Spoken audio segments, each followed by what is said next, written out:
Hi, everyone. This is Bob Sorrentino from Italian Roots and Genealogy. Be sure to check out our blog and our YouTube channel and please subscribe. And our great sponsors, Your Dolce Vita, Italy Rooting, and Abitativa Casa. And today is someone that I've had on before who helped translate for me, Rich Di Palma. So welcome, Rich. Thanks for being here. Thank you for having me again.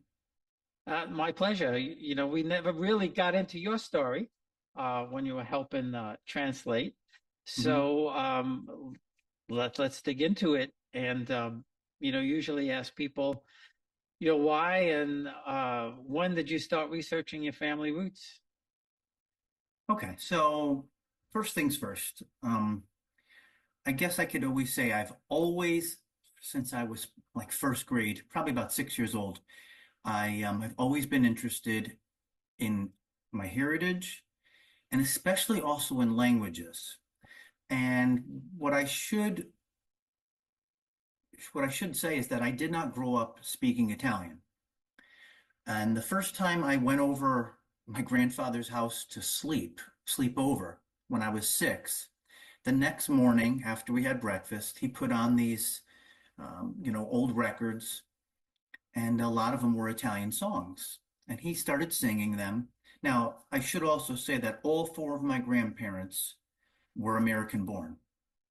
And Great Depression generation, they would have been about 106 years old today, almost all of them. And They were all American born. A few of their siblings were born in the old country, as he said, but they were all born here and they spoke perfect English, of course. But when my grandfather started singing some of the Italian songs, and then he told me what some of them meant, it was like this man who I had known for the first 6 years of my life, something new all of a sudden was there, and became obsessed with the fact that he had this skill. I'm like, wait a minute, you know what this means, this other language? And Ever since then, I was really interested in languages, obviously in learning Italian, and I really started to get into my heritage. So I've always had an interest in the family tree, but I really started really digging deep probably a little over 20 years ago. So probably around 2000, 2002. I met a distant relative who I didn't know was my relative until I was doing family tree research. And she lived one town over. And After meeting her, we just sort of went together and just kept going back and back and back and researching one of my grandmother's branches of the family, and it got bigger and bigger from there. I could also say too that with the internet, and every 5 years or so, it seems to make great strides of what's available, that type of a thing. Um, I just When more and more records came available, I just started digging more and more and more. My wife's aggravated because the one subscription I refuse to cancel is the $40 a month ancestry.com. So, because when I get more matches, I still want to be able to add a little more. So, um, I do have a cool story if you want to jump in at all, but I do have a cool story actually about discovering relatives through genealogical research. Experience Italy like never before, traveling with a scheduled group or create your own bespoke tour with friends with philitaly.co. Pack your bags and follow Phil. That's www.philitaly.co. Yeah, so I'd love to hear your story, but I know what you're saying about ancestry. I really, they've really started to overprice themselves, I feel. Um, I turn it on and off. So if I want to take a break, I shut it down. So I think it's $5 a month or something like that. So you're not getting gouged, I suppose. Mhm. Um, but yeah, so yeah, well, I'd love to hear the story. I mean, that's what we're here for. So, Okay, so about I think it was 2002. My mom's cousin and his wife were going to Italy, and they were going to go on a tour or whatever, but they had a few days. They wanted to go to where his mother, who was my grandmother's sister, she was the last one born in Italy. My grandmother was the baby. She was the only one of the siblings actually born in the United States. And so he wanted to see the hometown that we always used to talk about. So when I heard he was going, I made copies of his mother's birth certificate, which of course I had as the family historian, you know. I made a family tree and I got a whole bunch of old photos and I made photocopies of those. And I also knew that a distant relative of ours went probably in the 70s or 80s to this town and ended up meeting relatives who I never even knew existed. You know, the families were in touch, I think, up until about World War II. I think I have a few letters that they used to send back and forth to each other. But after my grandmother's siblings passed away, there was really no connection anymore. My grandmother's brother died in 1971, and no, I'm sorry, 1969. And I have a Easter card that they sent from Italy saying, well, in case you've forgotten about us, we hope you have a happy Easter. And the poor guy was dead for 2 years. So I think after he passed away, there really was no contact for 40 years with these people. And like I said, we found out that my mother's cousin went over and met like some people who supposedly were related. And I didn't really understand how.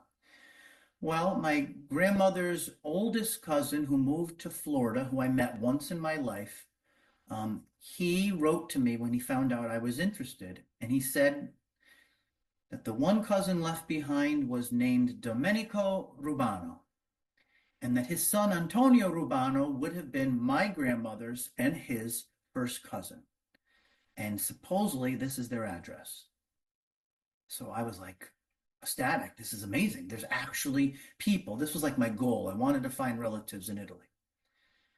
So I gave my mom's cousin, who was going over with his wife, all of this information, made copies of everything, and he went. So they hire a driver and a translator because, like I said, most of us couldn't speak Italian. And he went to the exact address that I gave him. Old farmhouse. You could tell this house was very old. They knock on the door, no answer. Knock on the door again, no answer. But the modern house right next door, a man the same exact age as my mom's cousin comes out and says in Italian, "Hi, can I help you guys?" And so the translator says, "This is so and so from America. They believe that they are, they're looking for Antonio Rubano." So the man says, "Oh, I'm sorry. He passed away 4 years ago. However, I'm his son. Can I help you?" She said, "Oh my God." She says, "They believe they're relatives of your father. And, would you be able to give us a few minutes?" And he said, "Sure." And so he starts to show all the things that I sent them with. He opens up and he sees his mom's birth certificate and he says, "Wow, 1911, the town, Faicchio, Benevento, 45 minutes inland from Naples." And I'm in New Haven, by the way, North Haven, actually, in Connecticut. And so many of us have roots in this area, you know. So he looks at the birth certificate and he says, "I do recognize the last name, of course, but there's plenty of people in this little town with this last name. Same thing with the family tree. I know that last name, that last name, that last name, but I don't know any of these people." So then he starts looking at the pictures. Looks at the pictures. Oh, wow, 1930s communion, 1920s New Haven, Connecticut, marriage photo, another photo of a family, another photo of New Haven. We don't know any of these people. And then Bob, since you've been doing this a while, I'm sure you've heard stories like this, but when I tell this to some people, they get goosebumps. The biggest photo was of the great grandparents, meaning my grandmother's grandparents. And it was this big oval photo. And it was so big I had to copy it in the old Office Max days on a big piece of paper, and it was folded in half. And it was the last one that he looked at. And when he opened it up and he saw the picture, he hit himself like on the forehead and he said, "Oh my God." And he said, "Come follow me." And he unlocked the house, the old farmhouse. And there on the wall was the exact same photo. So here it was, basically the, what do you want to call it? The primogenitor, I guess.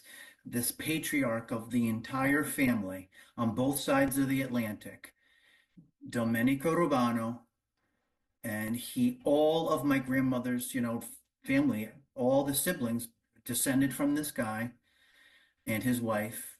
And to see the same photo just gave everyone chills, knowing like this is real, like we are related. This is the same family. And then he opened up an old dresser and he said, we don't know who any of these people are, but they've been in this dresser for decades. And my mom's cousin starts taking out, he goes, "This is my parents' wedding. This is my sister who passed away, her communion. These are my grandparents. This is the house that we had every single holiday on Lombard Street in New Haven." And he's filling in all these blanks, and these people are just like, wow, this is amazing. And it was just such an incredible experience. His two daughters come out, they're laughing and giggling. One is a month younger than me. The other one is 3 months younger than my sister. It's almost like a parallel universe, Same age as everyone is. He's the same age as my mom's cousin. They're the same age, same generation as me. And just to know that we have this connection was just a wonderful thing. A year later, I go over and I meet them for the first time. 2 years after that, I stay in their house for a couple nights. 2 years after that, I stayed with them. And now with the FaceTime and all that, every so often we'll text each other or do a FaceTime so the kids can see each other. And it's just really cool knowing that there are people that we are actually related to, and they're still over there. Well, yeah, and I've heard similar stories to that, of course. Sure. But it parallels almost what I found out because I had no idea that my father's family was there and who was there. Mhm. And it was the same kind of thing when I walked into his cousin's house. They a few years younger than my father would have been. They're in their 90s, and they started pulling out pictures Mhm. of my family, and then I started showing them there. But what I did is I made a little book of some of the pictures that I had and things that they had never seen, either. Um, and I've not to bore people who've heard me before, but the most amazing thing is that they had my parents' wedding photo Yeah. from 1944 with my grandmother's handwriting on the back. Yeah. And uh, and this just blew me away. Within the last few days, two of my cousins, um, who were, I guess, probably, I mean, maybe 10, 15 years younger than me or something like that. They live in San Diego, and I was texting back and forth with Giovanni. And I mentioned my godmother, and he said, "I know who she is. I met her." I was like, "What? What? When did you meet her?" Apparently, when he was a little boy, they made a trip to America. I never knew. Mhm. And uh, he knew my godmother, my dad's sister. Uh, and as you know, I'm a big believer and there are no accidents. So in Mhm. your case, maybe it's persistence, maybe it's luck. Uh, but yeah, to walk into the house and see that. Somebody else told me some similar story like that. They went in and on the wall there was the picture that they Yeah. saw from 50, 60 years ago, something like that.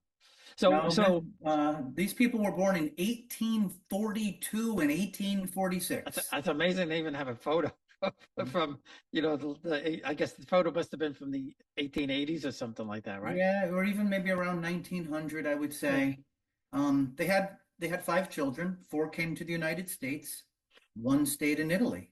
And the one who stayed in Italy, one of the daughters, she was the one who their last name was Cusano. Of course, her children were the husband's last name, and that whole branch is descended from her. Um, 2 sisters and 2 brothers came to New Haven. See, actually, I believe my great great grandfather, the guy who everyone's descended from, I think he was quite wealthy. And back then, of course, I think all the wealth was passed on to the male children. So even though they were pretty wealthy, the daughters, they were, 2 of them, they went and they followed their husband's family. They also wanted their oldest son, instead of to inherit all this, they wanted him to become a priest. I believe he didn't want to. They had him extremely educated. And finally he said, I don't want to be a priest. And he jumped on a ship and he worked as a translator. That ship went down to Argentina and he spoke Italian, Spanish, and French. Well, eventually, like so many of the Italians who did go to Argentina, they ended up coming up to the States, and that's where he ended up settling, where everybody else from his town went, New Haven, and his siblings, all 4 of the 5 siblings, followed him, and that's how they got there. Now, to piggyback on this story, in 2005, I went with one of my buddies to Italy. And so I said to him, I said, you're all Italian. I said, do you have any idea where your family's from? And like I said, so many of us in the New Haven area, we're all from these same areas. He said, I don't know, let me ask my father. So he said, my mom's family is from Scafad, which is literally the town that my dad's side is from, right next to Pompeii. Small world. And then I said, but he said, my dad's family is from Gioia Sanitica. I said, that's the town right next to where we're going to go and visit my relatives who I met 2 years ago. I said, let's try to figure out if you have anybody there. So before we left, and his last name is Naples. The original last name was Napolitano. So I look up if there's any Napolitanos there. Sure enough, using the internet, I found a few addresses. We go to the house. Woman said, I have a brother in Connecticut. And do you know any of these people? No. Do you know any of these people? No. Well, it was nice to meet you. So then we go to the next house with that last name. No, but we know a lot of people over in that area of the United States. Okay.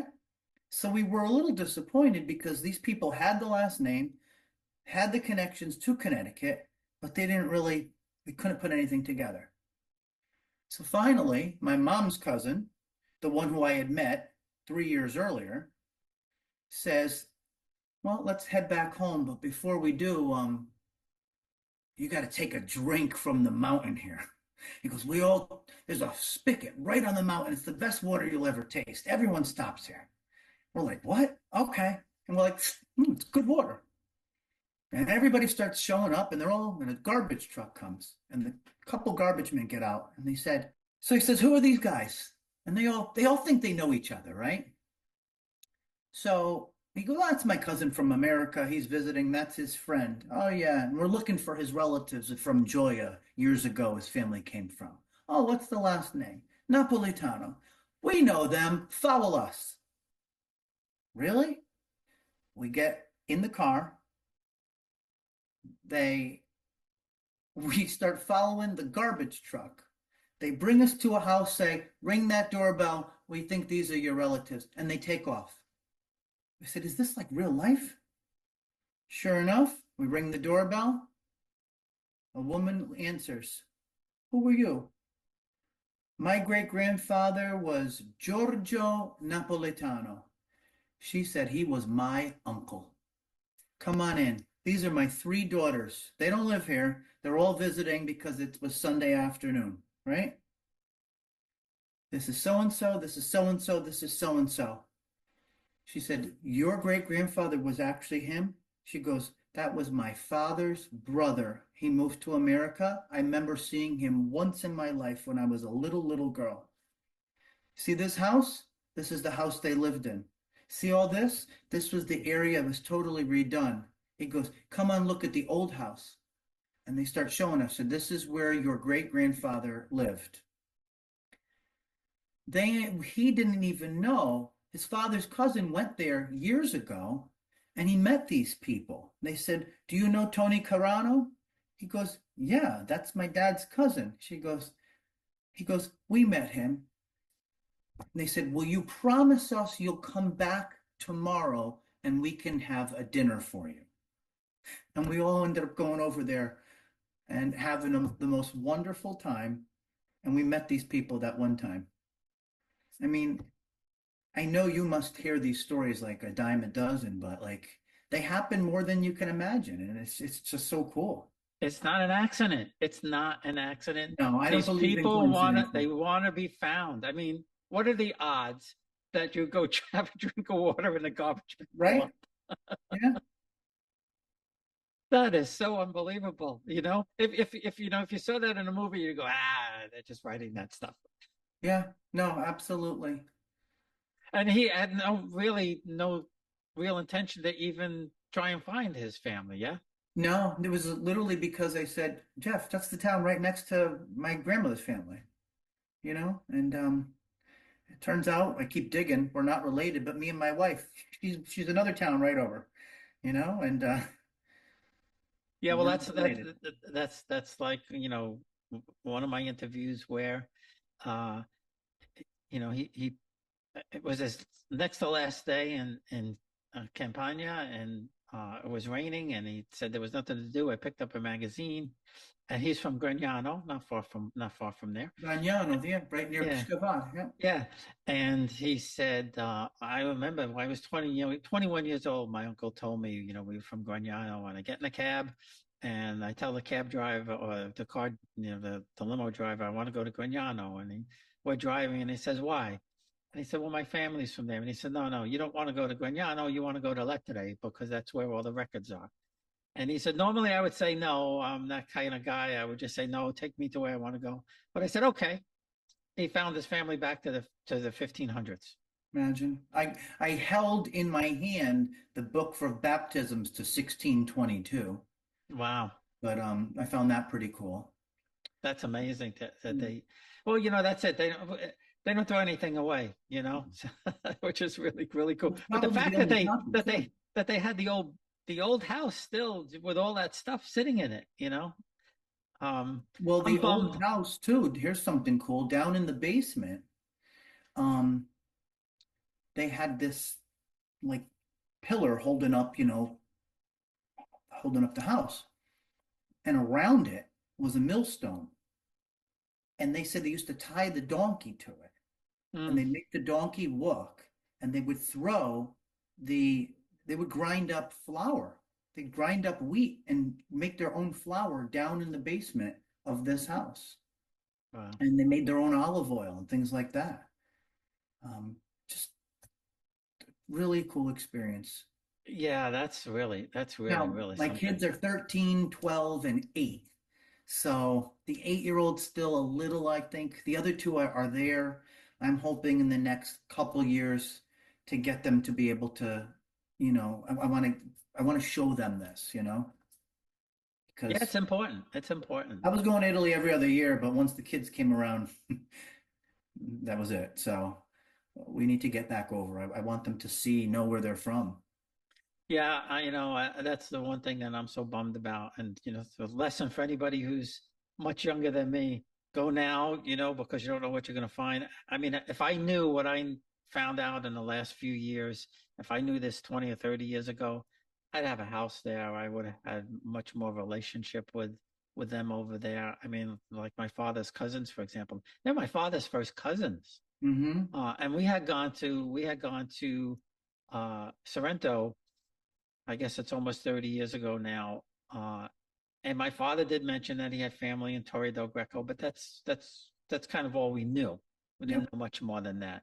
So, but if I had known then where and I wasn't into this yet, I would have had cousins. I have cousins coming out of the woodwork over there because my grandmother was the only one from her immediate family that came. All her brothers, uh, and I don't think she had any sisters, but they all stayed in Italy. And to your Hmm. point, you know, again, she was the oldest, but she was the girl, so she wasn't going to get anything.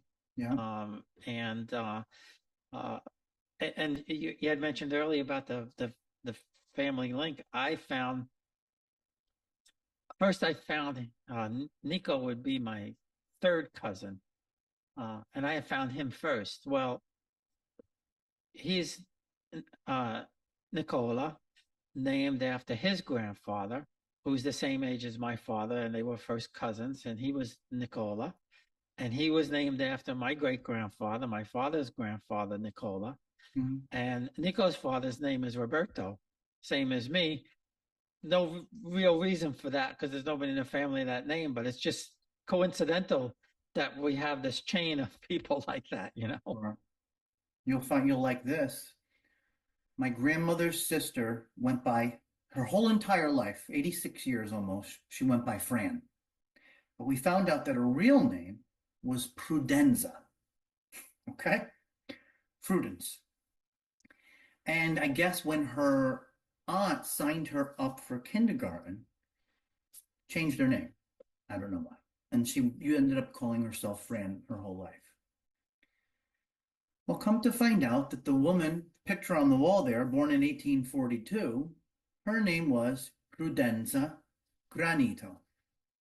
So now my grandmother's sister, towards the end of her life, ended up living with my family. And, I was about 16, 17 years old, at the time when she passed. So from the time I was about 13 to 17, I used to see her every day.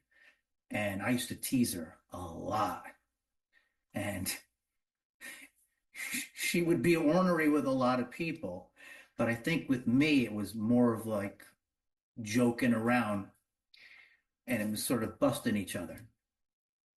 Well, I used to sometimes hide in her bed. I used to torment her so much when she would get to bed at night, and all of a sudden I'd pop up, and so I had this very funny relationship. So this woman that I knew very, very, very well, and I can remember very dearly in my lifetime, and here I am in 2024, she was directly named after a person who was born in 1842. Well, doing the research, I found out that my great great grandmother, Prudenza Granito, she was named after her grandmother, who was named Prudenza, who was born in 1773. So here I am alive today, and a woman I knew very, very well, and I have a lot of fond memories of. She was named, she has a connection to the name of a person from before the United States was founded. How cool is that? Yeah, no, I found that with my mom's family in Torito, the same thing, the names in that family, there were a lot of Dominics and Luigis and Francescos in Mm-hmm. my mom's family. So it's like the same thing, uh um my cousins that Frank and Lou, you could trace them back the same way, back to somebody born, 200 years ago or more. Sure. It's incredible. And, funny, well, maybe it's not funny, I don't know. But my mother's uncle Dominic Zimanguch, right, in the dialect, uh, he um he had four brothers named Domenico They all before him. died. They all died. Yeah. And and I always think like, after the third one, maybe you would say, hey, Maybe it's a curse. maybe we should change this, but they don't. They just Mm-hmm. keep going. They Mm-hmm. keep going. Yeah. Uh, and my mother, because she was the third girl, she was supposed to be named after my grandfather's sister, Raquel, and she was supposed to be Raquel Carolina, but my grandmother had a fight with her sister-in-law, or yeah, I guess, well, sister-in-law, cousin, I don't remember. And so my mother went, although her birth certificate says Rachel Caroline, she always went Mhm. by Caroline and used Rachel as a middle name, which is driving me a little bit of fits trying to get the citizenship, but we've sorted that out now. Okay. I had to get her Social Security application. Who even knew that that stuff existed? But yeah, I was able to get it, surprisingly enough. Um, but yeah, the naming convention, in one sense, that naming convention makes it hard to find people in Italy. But the fact that the women don't change their maiden name in a lot of cases makes it easier. Sure. Oh yeah, you could almost surmise what the name is going to be sometimes. Yeah, yeah. It does help.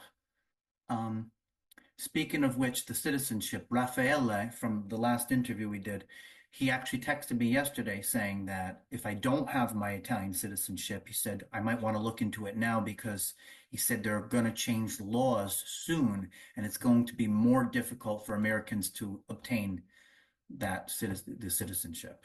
Really, they're making it harder? Boy, Yeah. you would think they would make it easier because I don't know. I don't know so if many they want to people keep want to it a little go. bit more European. I don't know what the reasoning is, but he told me that out of the blue yesterday. And he said he'd be happy to look into it for me if I was interested in getting it.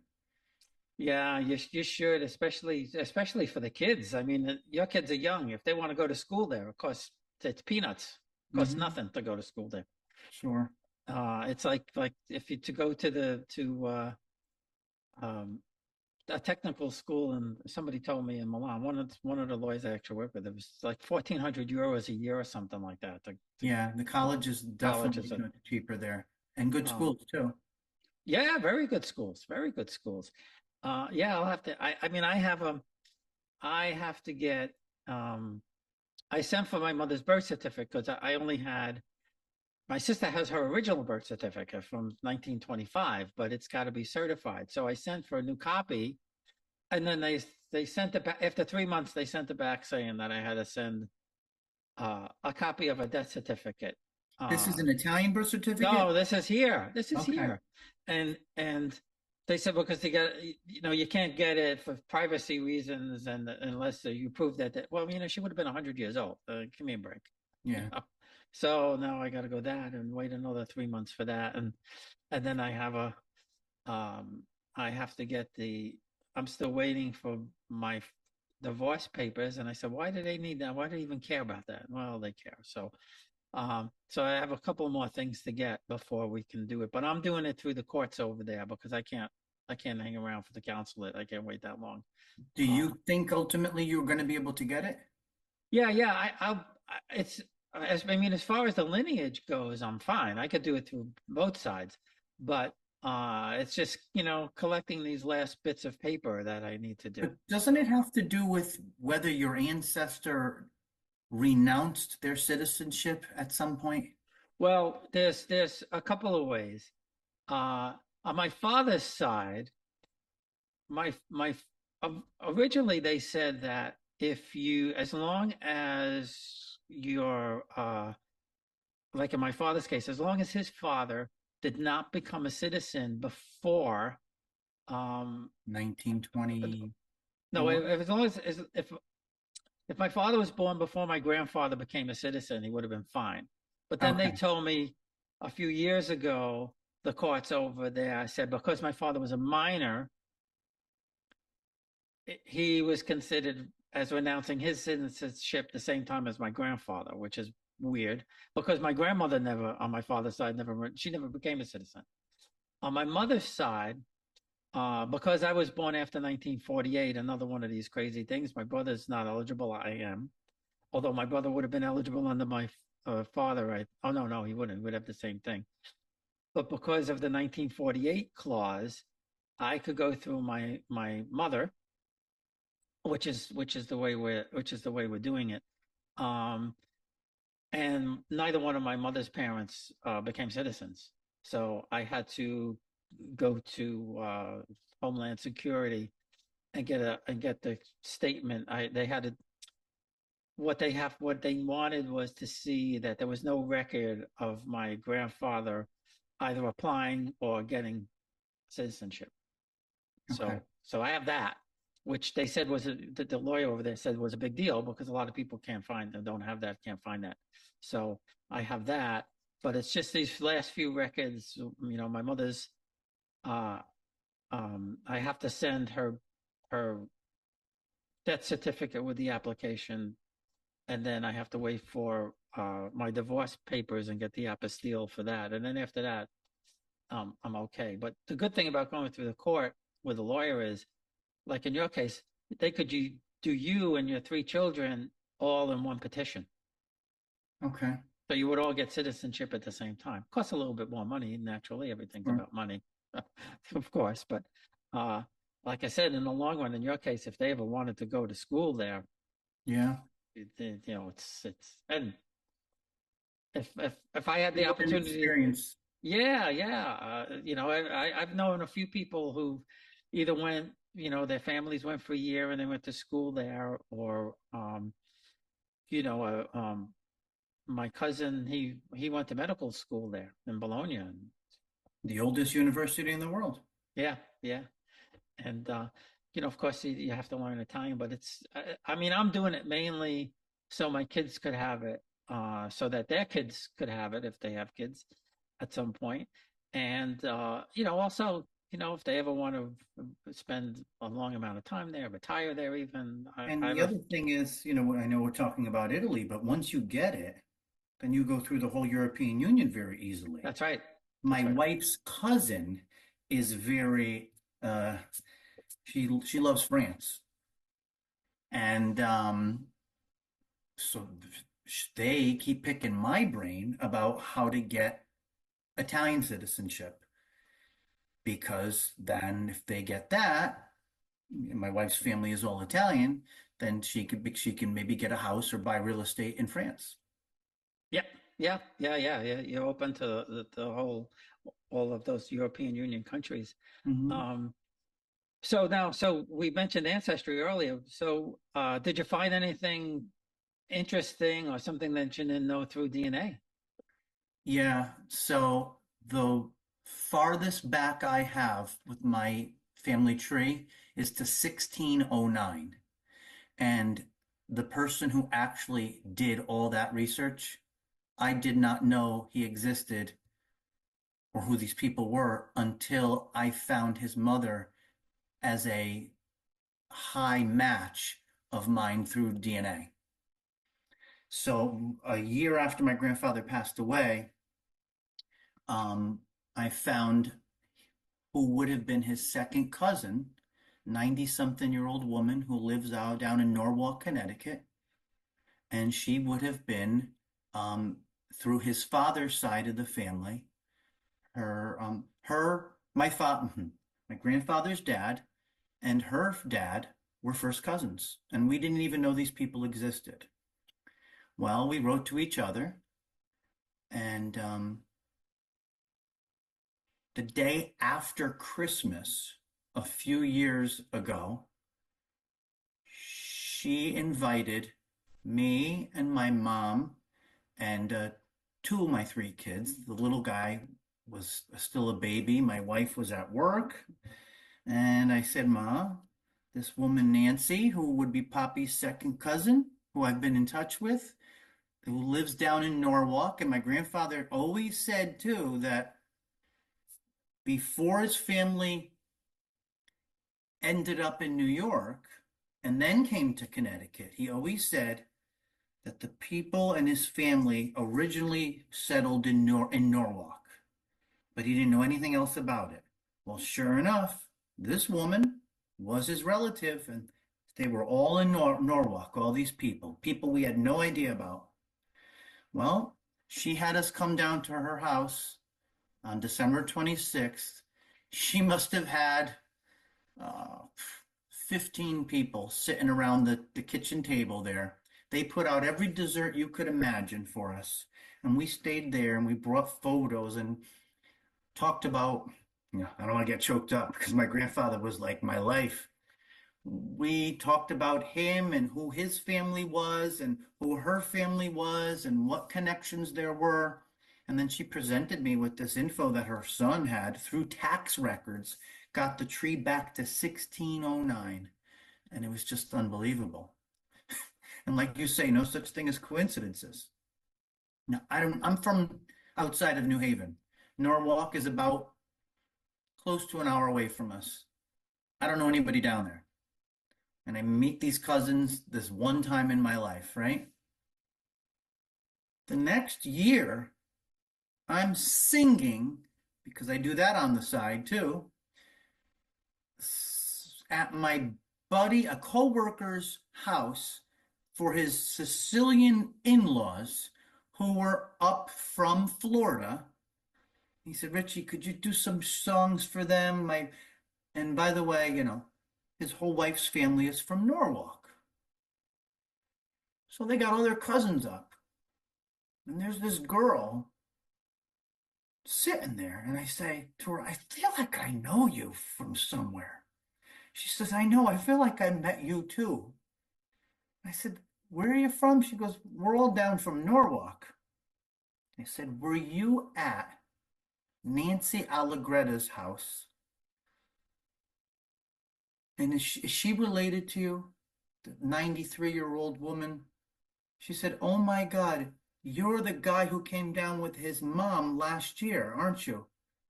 I said, why are you here today? She goes, Stephanie is my cousin on my mom's side. I said, why were you there the other time? She goes, well, Nancy is on my dad's side as my relative. She's my great aunt. I said, oh my God, what a small world. So here, my coworker's wife's cousin, first cousin, is also extremely distantly related to me on the other side of the family. And I randomly met her the one time in my whole life I was ever down there for something. That's so funny. That is real funny. Well, I'll tell you, my son, because my children are adopted, my son is a fifth cousin of my wife. Through my wife's father was Puerto Rican, and Matthew's father was Puerto Rican, so they're distant cousins that way. And then one of my fraternity brothers, Al, his family's from Sicily, from the Shaka area, and he's my wife's fifth cousin. Wow, no, Through I totally ancestry, believe right? it. Oh yeah, through that, I mean, my godson, who I also had my first year as a teacher in class, grew up right down the street. He's showing up as one of my distant matches, and I always knew we were from the same town. Um, just other people, girl I had in class, and I remember her family tree project when I had her in class years ago. Sure enough, she's coming up as one of my distant relatives. I mean, also the funny thing too, me being a teacher, being an Italian teacher, I used to give the kids a family tree project. And really the only reason I wanted to do it was because I wanted to be nosy. I want to see where all these kids were from. Like I said, in Greater New Haven, we're all from these same areas. Well, sure enough, in 20 years of being a teacher, I found out that 3 of my students were my distant relatives because of that family tree project. We would have never known. Would have never known. Wow, that's cool. That's cool. Mhm. Yeah, I had somebody oh boy, one of my early interviews, and he used to do family tree projects with the kids, and I had told him, I said, if you ever do this, if you ever want to have the kids write something, or do a project with them, and I published them on the blog or something like that, but it never really happened because I thought that would have been fun for the kids especially. Yeah. Now, I Um, don't even know if this is illegal or not, but I did it anyways. I yeah. created a database, not with the kids' names, but with just the last names, all the surnames, year after year, and where they were from in Italy. So I don't think that's illegal. No, I But don't I think so. have this compilation of just all these Greater New Haven Italian names. The funny part is 80% of them are all from the Campania region. But we do have people from every single part of Italy. There really were so many Italians. I think Greater New Haven was considered the most Italian county of the United States, percentage wise. And They literally, the 80% of them came from that same area. However, that other 20% was from all over Italy. Venice to Piedmont to Sicily to Calabria and everything in between. There were not nearly as many, but quite a few people from northern Italy. And you could see it in my students' family tree projects. It really was quite amazing. Yeah, that's really really something. And do you know why they? Do you know what businesses were in the New Haven at that time that brought so many Well, Italians in? yeah, we have a factory here called Sargent's, and it was right on the water in New Haven. And I think it might even go back to the 1880s. Well, the original owner, Mr. Sargent himself, supposedly had a villa in Amalfi. And at that height of the Italian immigration there, everybody from the Amalfi Coast basically settled in New Haven. And they say it's because sergeants would offer them the job. He had people over in Amalfi, and I guess they'd say, "Show me your hands." And if they were calloused hands, and he knew that these were hard workers, he said, "You have a job waiting for you in New Haven if you want it." And that whole entire Amalfi Coast, they all ended up in New Haven. And the ones who didn't, like we have a famous Italian bakery around here, Lucibello's. I guess originally he went to Manhattan and he tried opening a bakery. It never, it didn't work. It couldn't keep the business going. And finally, the people said to him, "All your paisans are in New Haven. We'll patronize you. We know what you're capable of making. Why don't you open up a bakery in New Haven? Forget New York. You think New York's the biggest, the best." He came here, and here 113 years later, Lucibello's is still the #1 Italian bakery that we have now over here. Wow, that's cool. Yeah, That's something. so Amalfi Coast, they all came here because they had those jobs through sergeants, that connection.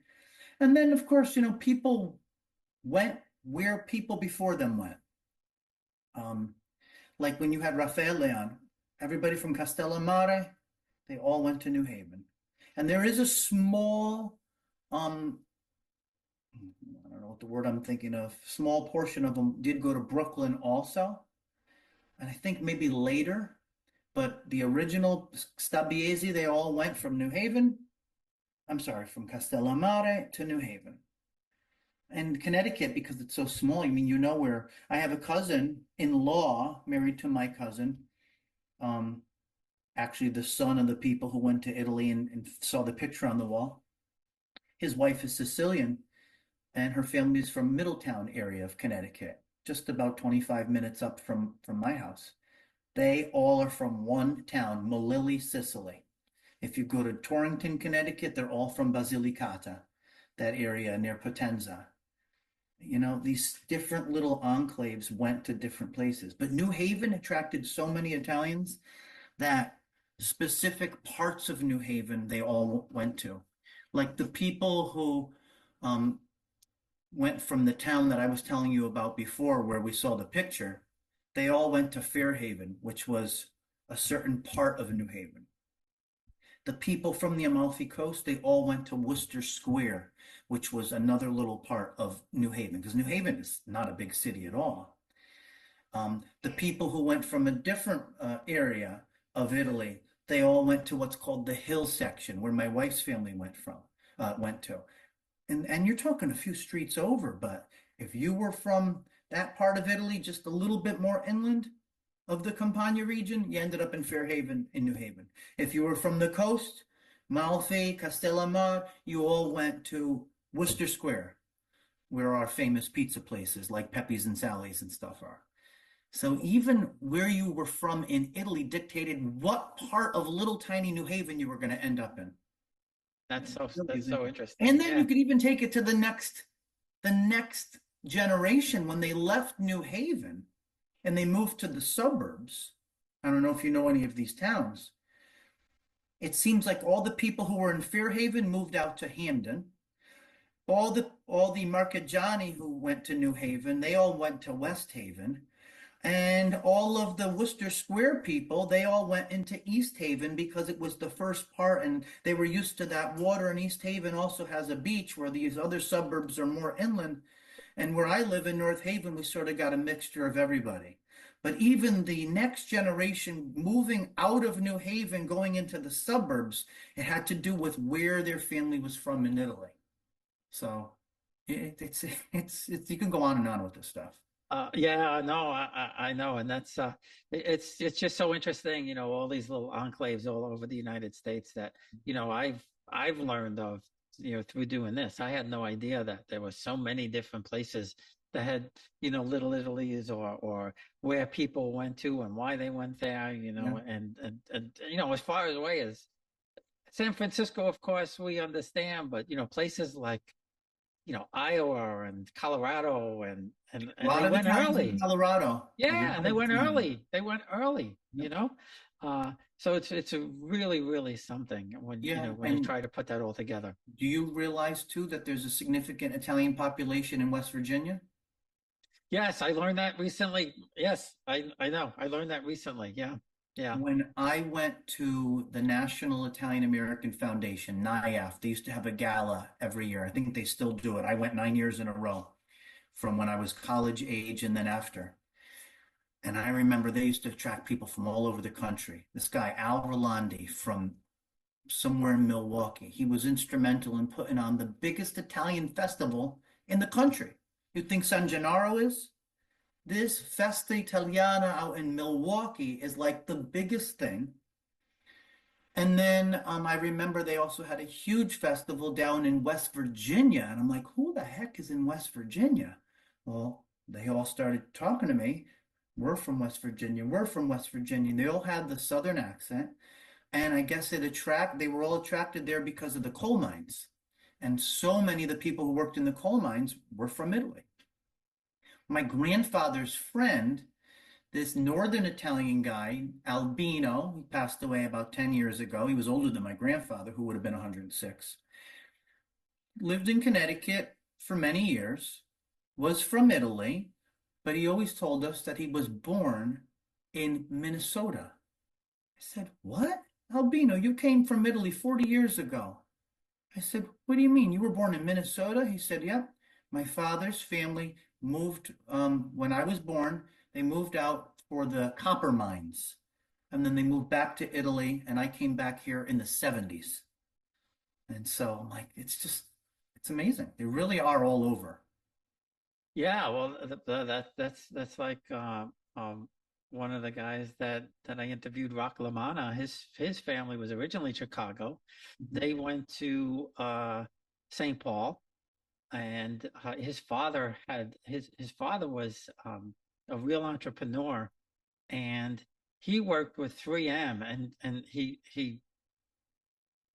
he wasn't like an engineer or anything like that, but he came up with all of these different projects for 3M, back I guess in the late 50s, 60s, 70s, and things like that. It's just an incredible story, and boy, there's just so many of us, and that's why, when you see the Hollywood things with the mafia and everything and all of that nonsense, they they never portray us as these hardworking, Yeah, entrepreneurial, inventive people, sure. and it makes me. I almost said, you know what, but it makes me nuts. I get it. Yeah, I agree with you. Unfortunately, lots of times we're our own worst enemies That's too. true. That's true. Italians, a lot of us, perpetuate those stereotypes.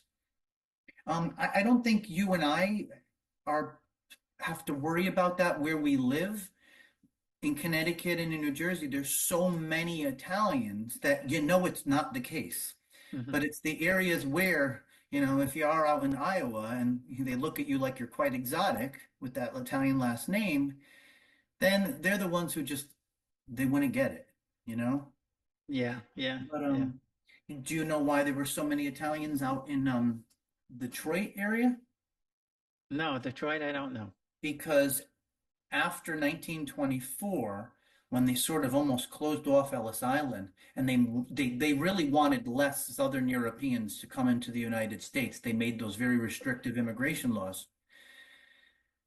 Um, they all went to Canada. The Italians kept coming, but they just didn't come here. And so a lot of them went to Canada, and many stayed in Canada. But then in the 50s, when it got a little bit more relaxed, they said, we're really going to go to the United States. And instead of coming in through the East Coast, a lot of them, their first stop was down through Michigan and they went into Detroit. Yeah, well, my uncle who stayed behind when my grandparents came over, he was a little kid and stayed with his grandparents.